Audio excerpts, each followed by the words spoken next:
so many times what I see in the Christian community and just in general, we try to bash what we want. We try to bash the truth into people. We try to keep on hammering it in their head. Everyone's not going to receive what you got to say. So it's my job to sow the seed. It's God's job to water it. You are the strength of my life.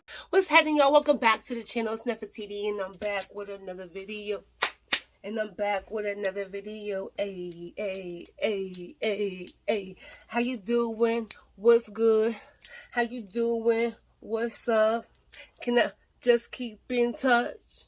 What's happening, y'all? Welcome back to the channel. If you are new here, welcome. If you are already subscribed, welcome back to the channel, okay? I hope you guys are doing great. I hope you guys are blessed. Okay, yeah, so you already know I'm back with another one, another topic, another word, okay? And today I want to talk about, baby, do not cast your pearls among swines. Y'all may have heard that many times, which is in the Bible, when people say, don't cast your pearls among swines. What you talk about, Nefertiti, what I'm talking about is, whenever you are trying to give somebody, when you're trying to teach somebody something, when you're trying to put somebody on, when you're trying to help somebody, you're trying to give them knowledge and wisdom, and they don't want to receive it, baby, all I want to do is tell you, wipe the dust off your shoulders and keep it moving. Everybody's not going to receive what you have. Everybody's not going to receive your knowledge. Everyone is not going to receive wisdom. Everyone's not going to receive correction. Everyone don't want to hear what you have to say. Just like, you know, what I'm doing, I'm speaking. I talk all the time. Some people don't want to hear what I have to say. Some people go, yeah. Everyone don't want to hear it. But what I'm saying to you is, just because they don't want to hear it, doesn't mean that you can't go tell somebody else what you got, the knowledge that you have. You know, whatever God has given you, whatever He's putting on the inside of you, if you're a speaker, if you are somebody that teaches, if you're somebody that does music, this is pretty much for people who speak or who do music, or you have some type of academy and you're using your voice, but people don't want to hear you. You know, they sleeping on you. They laughing at you. Don't get mad. Don't get discouraged. Let them laugh. Let them sleep. As a matter of fact, get them a pillow so they can continue to sleep. Let them do what it do. You continue to do what you do. So I just feel like we get real discouraged when people don't listen to us. We get real discouraged when people don't believe us, when they don't want to hear what we have to say. That's okay. You're going to have that. If you want to make it far in what you're doing, you better believe you're going to have people that listen and people that don't. People that love and people that hate. This is a part of what you're choosing to do. That's what comes with it.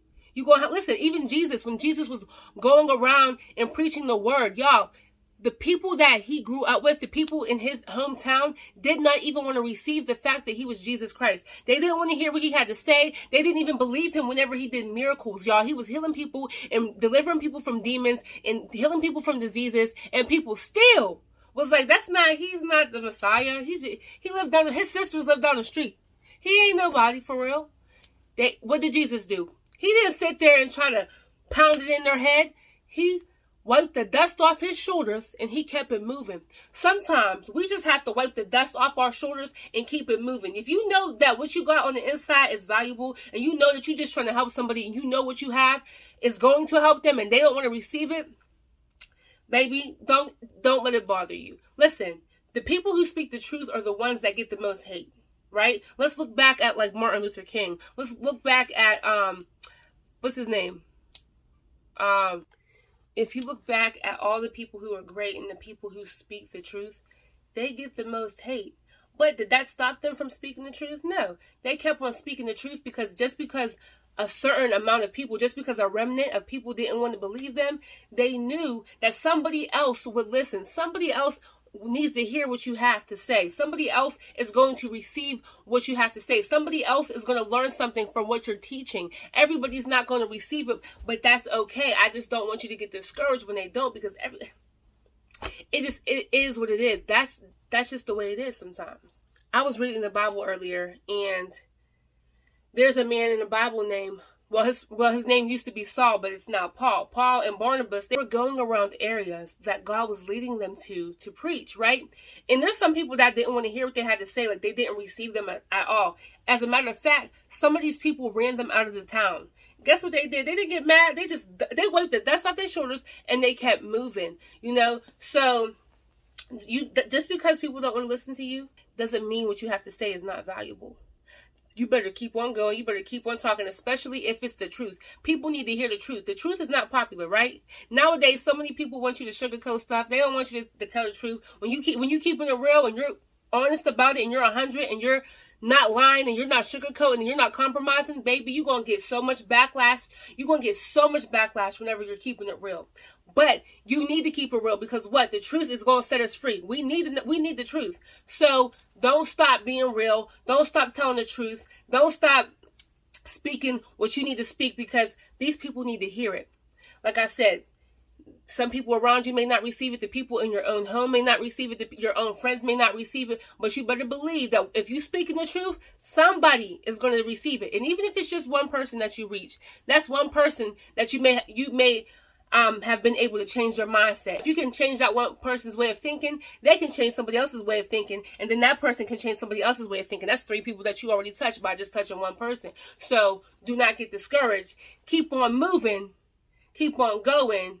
Do not cast your pearls among swines. Now listen, if you know people are like, you're trying to tell people something, right? And they're like laughing at you and they just think that you're like silly or you don't know what you're talking about or you just too deep or whatever, All right, don't even say nothing else. You don't got to keep talking. You don't got to keep explaining yourself to them. You don't have to keep trying to get them to understand. All you have to do, say what you have to say, speak your truth, sow that seed, and God will water it.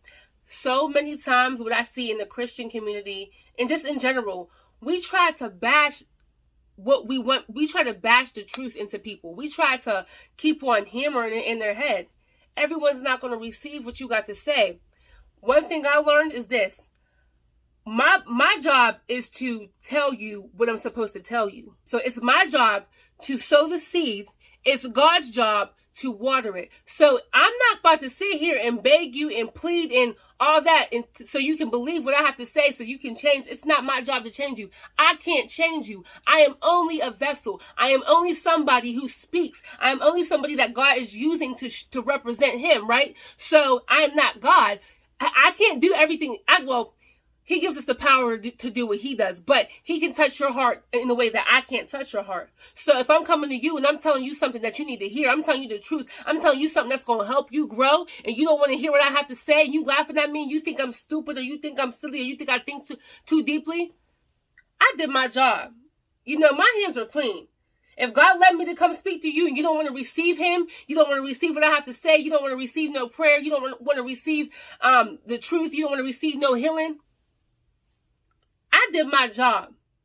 That's all we have to do, y'all, is our job. Now, if God is telling you no, go back and tell that person no. Keep on, if God puts it on your heart to go continue to talk to that person, to continue to try to lead them in a certain way, you go the way that God is leading you. But 9 times out of 10, God's going to lead you to keep on helping somebody, to keep on teaching somebody who wants to be taught. Because there are people that want to be taught. There are people that want to learn, okay? And those are the people that God's going to really push you. Okay, go ahead. Keep on going to Sarah's house and keep on talking to Sarah. Or keep on preaching over here. Keep on preaching over there. Keep on, your music. If you make music, you make music about what God wants you to make music about. You don't have to make music about what the world wants you to make music about. Don't worry about the views. Don't worry about who's watching you. Don't worry about being famous. Don't worry about that. You do what you're supposed to do. You do your part, and God will do his part. He will use you to help somebody else. But I just see too many of us trying to force people to be somebody, force people to change. That's not our job. We are not supposed to force nobody to change. I cannot make you change. I can't. Like I said before, all I can do is my part. That's all I have to say about that. If y'all haven't already, make sure you guys like and subscribe. Be sure to join the team, okay? And also, in the description below, I have a reaction channel. Make sure you guys join that too, because on that reaction channel, I have just reacted to a man, a pastor, who visited hell. And he's talking about what hell was like. I do reactions on loyalty pranks, on gold diggers, on stories, all types of stuff. So make sure y'all go check that out. And make sure you guys subscribe. God bless y'all. Keep y'all head up and keep on pushing. Okay? Love y'all.